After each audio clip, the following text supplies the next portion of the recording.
നാട്ടിലേക്കാണെങ്കിൽ കയറിക്കോ. നീ ഇതെവിടെ പോയിട്ട് വരുന്നത്? ഒന്നും പറയണ്ട, ഭയങ്കര കോമഡിയാ. അമ്മാവന്റെ ഡെഡ് ബോഡി എടുക്കാൻ പോയതാ. അതിനെന്താ ചിരിക്കാൻ? എങ്ങനെ ചിരിക്കാതിരിക്കും? പുള്ളിക്കാരന് ചിക്കൻ കുനിയെ പിടിക്കുമെന്ന് പേടിച്ച് നാട്ടിൽ നിന്ന് ഡിണ്ടിഗലുള്ള മോളുടെ വീട്ടിൽ പോയതാ. അവിടെ വെച്ച് കാള കുത്തി മരിച്ചു. ഉറക്കപ്പായിന്ന് എഴുന്നേറ്റ് പശു എന്ന് കരുതി കാളയെ കറക്കാൻ ചെന്നതാ. ദോഷം പറയരുത്, കാളയുടെ ഒറ്റ കുത്തിനെ അമ്മാവൻ മരിച്ചു കൊടുത്തു.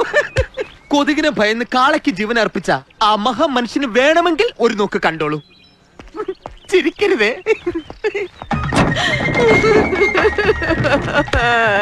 മോനെ അപ്പൂ, വാസുവേട്ടാ കളാ കൊണ്ടുപോയി മോനെ.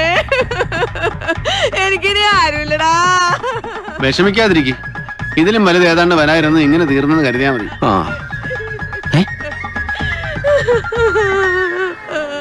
കെട്ടിക്കാറായ 2 പെമ്മക്കളുണ്ടല്ലേ? മിണ്ടായല്ലേ, പെമ്മക്കളൊന്നും അല്ല, പാലക്കാട് ഇറക്കാനുള്ള 2 പാസഞ്ചേഴ്സാ. നീ ഇതിനകത്ത് പച്ചക്കറിയും കയറ്റി. ഇവിടെ വിലക്കുറവല്ലേ? അമ്മാവന്റെ 16 അടിയന്തരത്തിന് വേണ്ടി വീണ്ടും ഞാൻ തന്നെ ട്രിപ്പ് അടിക്കണ്ടല്ലോ. ഏതായാലും ചെലവൊക്കെ എന്റെ തലയില. കരച്ചിൽ മതിയായെങ്കിൽ ഞാൻ ഡോർ ക്ലോസ് ചെയ്തോട്ടെ. അമ്മായി, ഇനി കുറച്ചു നേരം റെസ്റ്റ് എടുത്തോളൂ. ഇനി അടുത്ത ആളെ കാണുമ്പോ കരയാട്ടാ. എന്തൊരനുസരണം.